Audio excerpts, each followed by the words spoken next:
I feel like the sixth generation of consoles is when the console wars that we know today finally actually started to kick off. Prior to this, of course, we had Nintendo versus Sega, and we had PlayStation just beginning. But it was this generation that began the rivalry between Xbox, PlayStation, and Nintendo that we have now. So without all the bullshit, let's actually figure this out together. Which is actually the best console in this generation? The Xbox, the GameCube, or the PlayStation 2?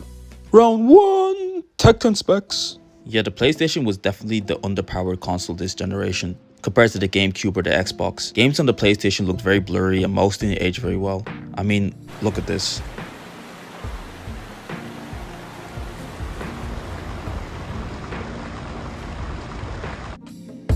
The GameCube had games with phenomenal art styles, such as Wind Waker, and ones with crisp polygons and rendering not really seen in gaming at the time, especially in games such as Metroid Prime, Star Wars, and Resident Evil 4, which still look phenomenal today. But due to its weird little disc, it was a pain in the ass for third-party support. But let's keep it real, Xbox has the strongest raw horsepower, with the most memory and raw CPU, despite this being Microsoft's first console. You can go on about save data and everything else, but I think I said enough. For this round, first place goes to Xbox, second place goes to GameCube, and third place goes to the PS2. Round 2, Controller. The Xbox controller, aka the Duke controller, was one of the worst abominations in human history. It was too bulky to hold, had way too many buttons, had a fat, obnoxious logo in the middle. It was truly a disgusting abomination, that's just it. And look, I know that Xbox dropped a new controller to mitigate the feedback they got from the Duke controller, but I won't lie, it's kinda ugly too, and I don't really feel like counting here anyway. The PlayStation controller basically had the same makeup as the first controller, I guess with a greater emphasis on the analog stick.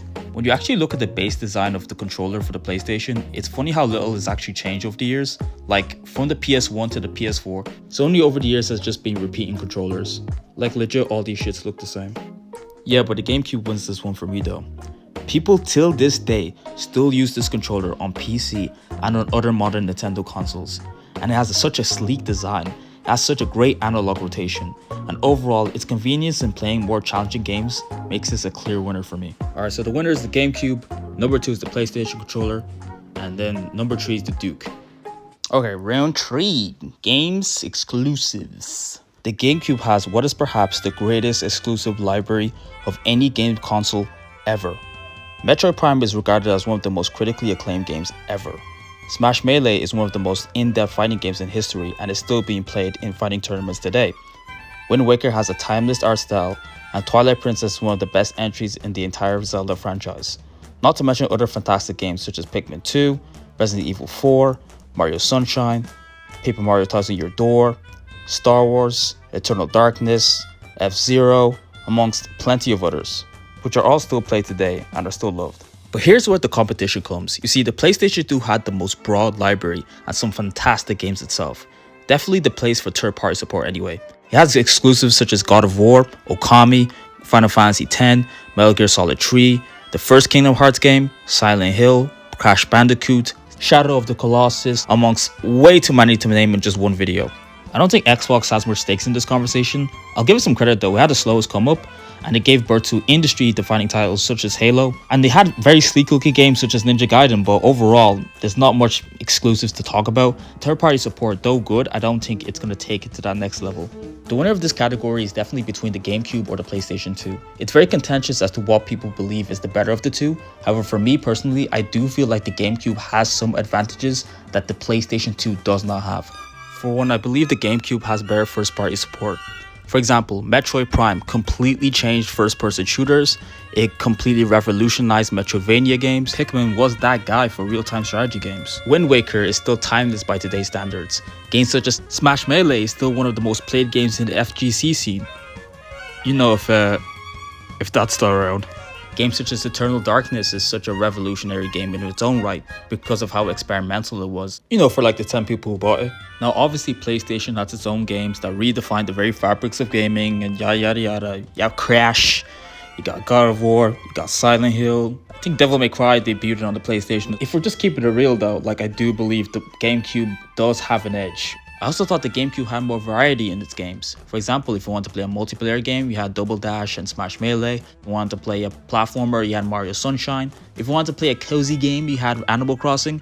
If you wanted to play, a haunted game, you had Luigi's Mansion, which as we all know is just peak horror. Peak poor. And lastly, and this is kind of a point I've been reiterating throughout, but like the GameCube just aged better. For me personally, so many games of the GameCube look amazing, and that's not to say again that PlayStation doesn't have games that still don't hold up. Okami and Final Fantasy X look amazing by today's standards, but let's just be honest. But look, you could always bring up points about how the PlayStation 2 had a much more broader library and it had much better third-party support, and you know, that's a very fair point to make. It did have both of those things. However, for me, I personally think that the GameCube has the edge here, but it's not by a landslide by any means. They're both excellent in this regard. Round 4, online and multiplayer. Xbox Live changed the way games were played forever, introducing group chats, adding friends, live chats, and a smooth couch experience with Halo 2, and Xbox had it all figured out. GameCube was probably the best for couch multiplayer, but it had no online capabilities. PlayStation did have online, but it's not up to snuff with Xboxes, and its couch multiplayer is like average at best. Yeah, the console's great for loners, but if you ever want to be social, you're kind of out of luck. Yes, overall, I'll give this to Xbox, with PlayStation being kind of unimpressive to me, and Nintendo may be taking second by virtue of it having decent couch co-op games. Alright, this is going to be the last category. In round 5, extra features.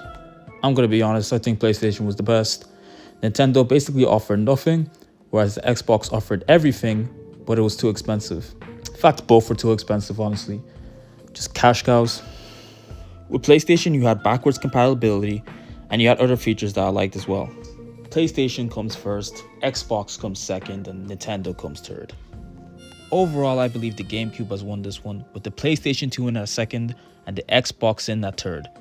However, it's all down to everyone's opinion, so you guys can have something completely different.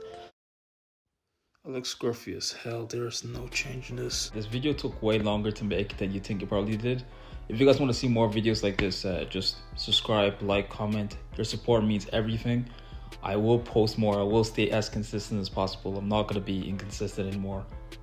Fingers crossed, hopefully. And yeah, any suggestions for videos, just comment them down below. And I'll be sure to look at them. I'll be sure to respond to every comment. Thank you guys so much. If you disagree, comment down below. Again, we'll run the debates. And yeah, Rob Kane out.